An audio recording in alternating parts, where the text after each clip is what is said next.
여러분, 안녕하세요. 오늘 우리가 파헤쳐볼 핵심 해설 자료는요, 바로 임신이라는 경이로운 생물학적 자원 관리와 태아의 발달 과정에 대한 내용입니다. 우리가 보통 임신이라고 하면 그냥 아름다운 새 생명의 탄생 정도로만 생각하기 쉬운데요. 오늘은 우리의 몸을 진짜 치열하게 돌아가는 아주 정교한 생물학적 공장이라고 한번 상상해 볼 겁니다. 엄마의 몸 안에서 도대체 얼마나 완벽하게 계산된 자원의 분배가 일어나는지 오늘 자료를 통해 아주 흥미진진하게 풀어보겠습니다. 준비되셨죠? 바로 들어가 보죠. 본격적으로 시작하기 전에 이거 한번 여쭤볼게요.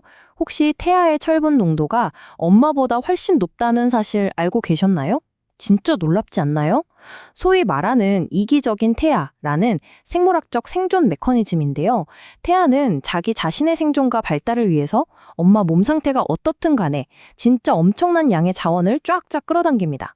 엄마가 당장 철분이 부족해서 휘청거려도 태아는 자기 몫을 최우선으로 챙기는 기가 막힌 방어 체계를 돌리고 있는 거죠. 자, 그럼 이게 대체 어떻게 가능한 건지 그 바탕이 되는 조건들을 한번 확인해 보겠습니다. 이 거대한 생물학적 엔진을 풀가동하기 위한 첫 번째 파트, 1. 산모의 필수 영양소입니다. 여기서 우리가 꼭 짚고 넘어가야 할 3대장이 등장합니다. 단백질, 칼슘, 그리고 비타민이죠. 이게 그냥 임산부니까 잘 챙겨 먹어야지 수준이 아니에요. 완전히 정밀한 화학 방정식 같은 거거든요. 극심하게 단백질이 부족해지면 아기가 저체중으로 태어나거나 발육장애가 바로 나타납니다. 특히 히스티딘이나 메티오닌 같은 특정 아미노산이 뚝 떨어지면 만기 임신 중독증이라는 무시무시한 화병증이 올 수도 있어요. 칼슘은요, 엄마 몸의 산 과다증을 눌러주고 아기 뼈가 제대로 형성되게 만들어줍니다. 또 임신하면 모체의 신진대사가 말도 안 되게 팍팍 돌아가니까 티아민 같은 비타민 필요량도 껑충 뛰게 되죠. 진짜 하나라도 삐끗하면 안 되는 구조입니다. 자, 아까 처음에 던져드렸던 철분의 비밀, 여기서 딱 풀립니다. 아기 몸에서 적혈구가 초기부터 만들어지기 시작하는데요. 이때 태아의 간이 말 그대로 철분을 싹쓸이해서 꽉꽉 비축해둡니다. 왜냐고요? 만약에 엄마 쪽에서 철분 공급이 끊기는 비상사태가 오더라도 자기 스스로 빈혈을 막고 살아남기 위해서죠.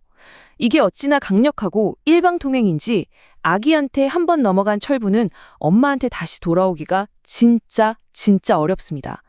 엄마 몸은요, 자기가 좀 희생하더라도 새로운 생명을 완벽하게 지켜내도록 태초부터 그렇게 세팅되어 있는 겁니다. 그런데 이렇게 한쪽으로 자원을 확 몰아주다 보면 분명히 삐걱거리는 위험이 따르겠죠.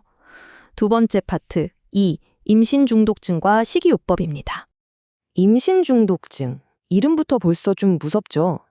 증상을 보면 부종, 고혈압, 단백뇨, 그리고 심하면 정신경련까지 동반되는 아주 심각한 질환입니다. 단어들만 가만히 들어봐도 아시겠지만 이건 임신했으니까 을에 나타나는 아우 피곤해 수준의 증상이 절대 아니에요. 엄마의 몸 상태를 꼼꼼하게 모니터링하지 않으면 이 거대한 생물학적 시스템 자체가 와르르 무너질 수 있다는 몸이 뿜어내는 엄청난 비상경고등인 셈입니다. 그럼 이 무시무시한 비상사태를 어떻게 통제해야 할까요? 여기서 제시하는 해결책은 놀랍도록 엄짝합니다. 바로 극도로 통제된 식단, 저탄수화물, 그리고 저염식이에요. 몸이 살려달라고 비명을 지르는 상황이니까 가장 기본이 되는 연료 주입 방식을 꽉 틀어막아서 억지로라도 대사 균형을 잡아채는 아주 강력한 방어체계라고 보시면 됩니다. 그렇다면 도대체 이 뱃속의 거대한 프로젝트를 굴리는데 연료가 얼마나 드는 걸까요? 세 번째 파트, 3. 시기별 에너지 필요량입니다. 수치 한번 딱 비교해 보실래요? 임신 중반에는 2440kcal였다가 임신 후반으로 가면 2550kcal로 완전 최고점을 확 찍습니다. 그러다가 출산하고 모유 수유를 할 때는 2420kcal로 오히려 살짝 떨어져요. 진짜 신기하지 않나요? 우리가 생각할 때는 모유를 막 만들어낼 때 에너지가 제일 많이 들 것 같잖아요. 그런데 그게 아니라 아기가 뱃속에서 세상 나올 준비를 하며 몸집을 한껏 불리는 그 막바지 타이밍이 진짜 훨씬 더 많은 에너지를 치열하게 빨아들인다는 걸 이 데이터가 증명해주고 있는 겁니다. 자, 이제 이 막대한 에너지를 쏟아부은 결과물 궁금하시죠? 네 번째, 4점 생명성장의 기록으로 넘어갑니다. 구체적인 성장 과정을 보기 전에 의학적 분류를 딱 정리하고 갈게요. 자료를 보면 아주 명확하게 선을 긋고 있습니다. 7개월 이전에 분만하면 미숙아, 8개월에서 10개월 사이는 조산아로요. 이 엄격한 타임라인이 의미하는 게 뭘까요? 아기가 온전히 세상에 나와 숨쉬고 살아가려면 저 안전한 뱃속 인큐베이터 안에서 버텨야 하는 절대적인 시간의 가치가 그만큼 어마어마하다는 겁니다. 이제 아기가 뱃속에서 어떻게 완성되어 가는지 그 놀라운 타임라인을 한번 쭉 따라가 볼까요? 3개월 차, 드디어 사람의 형태를 갖춥니다. 5개월에 몸에 솜털이 돋고요. 6개월엔 머리카락이 뚜렷해집니다. 7개월 차가 되면 피부가 진홍색을 띠면서 와, 드디어 굳게 감고 있던 눈을 번쩍 뜹니다. 그리고 8개월에 접어들면 성별이 확연해지고 체중은 1.5kg, 키는 40cm 정도로 훌쩍 자라면서 뚜렷한 골격을 갖추죠. 캄캄한 뱃속에서 일어나는 이 정교한 조립 과정을 쭉 보고 나니까 어떠세요? 방금 전까지 우리가 그렇게 강조했던 그 엄청난 칼로리와 영양분들, 그게 다 여기에 쏟아부어졌다는 게 이제 완벽하게 이해가 되실 겁니다.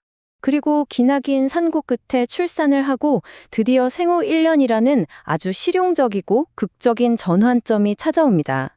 이때가 왜 상징적이냐고요? 그동안 아기는 무조건 엄마 젖이나 분유 같은 전용 식량에만 100% 의존해야 했잖아요.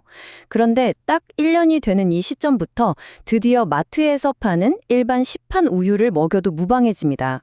길고 길었던 엄마만의 그 절대적인 생물학적 부담이 드디어 세상의 일상적인 자원으로 무사히 넘어오는 진짜 숨통이 탁 트이는 순간인 거죠. 자, 이제 오늘 해설의 마지막입니다. 수태되는 그 찰나의 순간부터 출산, 그리고 생후 1년의 성장까지 엄마의 몸이 감당해야 했던 이 엄청난 대사적 세금, 진짜 상상을 초월하지 않습니까? 태아는 자기 살겠다고 악착같이 철분을 긁어 모으고 엄마는 자신의 뼈를 깎아 캘슘을 내어주면서 끊임없이 에너지를 태워 기어코 하나의 생명을 빚어냈습니다. 그렇다면 여러분, 생명을 창조하고 유지하는 이 치열한 여정이 결국 인간의 몸에 요구하는 진정한 대가는 과연 무엇일까요? 오늘 파헤쳐본 이 경이로운 데이터들이 여러분께도 생명의 신비에 대한 깊은 호기심과 여운을 남겼기를 바랍니다. 오늘 해설은 여기까지입니다. 함께해 주셔서 감사합니다.